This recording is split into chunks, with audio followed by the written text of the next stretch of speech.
الملتقى التربوي العربي ومؤسسة الدراسات الفلسطينية بالتعاون مع مؤسسة روزا لوكسمبورغ يقدمون جمعات راديكالية.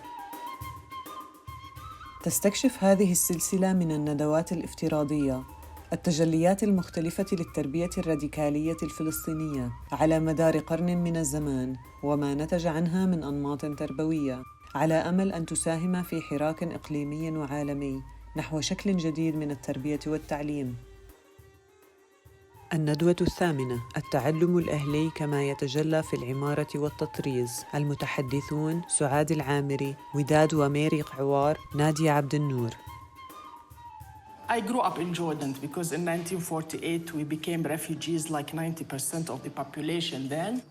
My father was always talking about his house in Jaffa. رواق بلش بواحد مجنون مثلي كان ساكن بعمان مع أهله، وفاق يوم الصبح وقرر إنه يجي على فلسطين، يجي على بلد ما بعرف ولا حدا فيها، ولا صديق ولا أهل، لا فلسطين الصغرى ولا فلسطين الكبرى.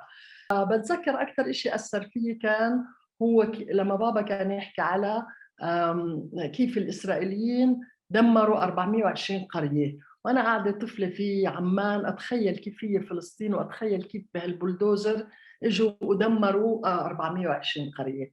هلا أول ما وصلت على فلسطين كان الشيء أكثر شيء حابة أعرفه إنه أشوف هالقرى المدمرة، فرحت بالسيارة ولفيت كل فلسطين، بلشت أعمل دراسة حول العمارة الفلسطينية، وشوي شوي اكتشفت إنه في فلسطين الصغرى أنا دائما بسميها اللي هي الضفة الغربية وغزة، في عنا 420 قرية نفس عدد القرى اللي هدموها الإسرائيلية، ومن هون اجت فكرة ضرورة حماية ما تبقى لنا من هذه القرى. وفي حين شعرت الحاجة إنه نبلش مؤسسة، هذه المؤسسة هي تحمي التراث ما تبقى لنا من تراث معماري في فلسطين. أنا رح أتكلم عن والدتي اللي هي عندها بلكي أكبر مجموعة من الأتواب التقليدية بالمنطقة العربية، مش بس بفلسطين. كان ردة فعل لخسارة الوطن بشكل شخصي، بشكل لا مؤسسي وغير سياسي. هو إنه طب كيف بقدر أحفظ ذكرياتي، كيف بقدر أحفظ فيجوالي اللي أنا كنت أعرفه كطفل، كيف بقدر أحفظ السوق اللي كان موجود بمدينة بيت لحم.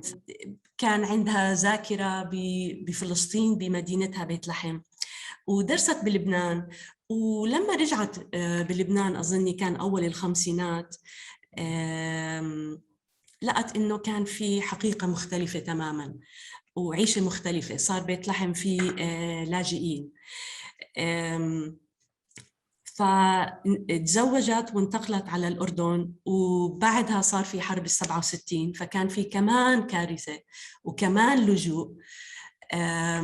وكانت تشتغل فولنتير بالمخيمات، وصارت تشوف إنه النساء عم بيبيعوا توابهم، وصارت بدها تحافظ على طبعهم. فهاي هي كانت البدايات. وبعد حياة من العطاء، والعطاء اللي بدون مقابل، من المنشورات، من المعارض، من استضافة أي نوع من أنواع الناس اللي بدهم يشوفوا هاي المجموعة، صار تأسيس مركز طراز ب 2012.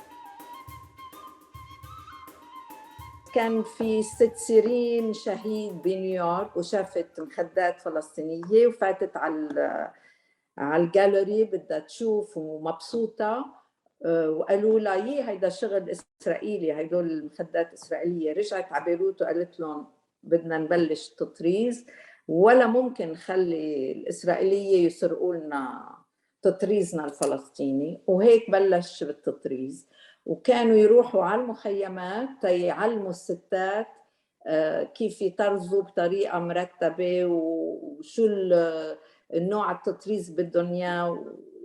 ومشي الحال من 1969. نحن موجودين بعدة مخيمات بالجنوب، بالراشدية، برج الشمالي، عين الحلوة، موجودين بمخيم مار الياس، وموجودين بمخيم بعلبك. وبلش يعني انعاش لا نحافظ على التراث الفلسطيني ونساعد كل هالستات اللي بالمخيمات. منساعد حوالي 400 لاجئات فلسطينيات. أنا لما تركت إني أكون مديرة سألوني إيش بتحبي الليجاسي، شو بتحبي نتذكرك في هاي المؤسسة؟ فقلت لهم شغلتين، أولاً موضوع تداول السلطة، والشغلة الثانية إنه إذا في كان عندنا مديرين لازم واحدة من المدراء إنها تكون ست أو مديرتين ست.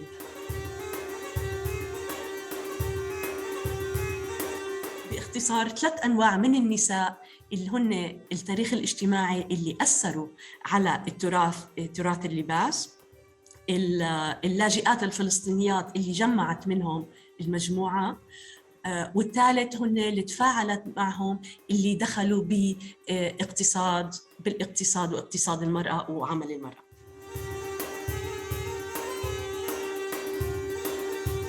دائما بدون فلسطيني، الشغل فلسطيني، الرسمات فلسطينية، التطريز فلسطيني.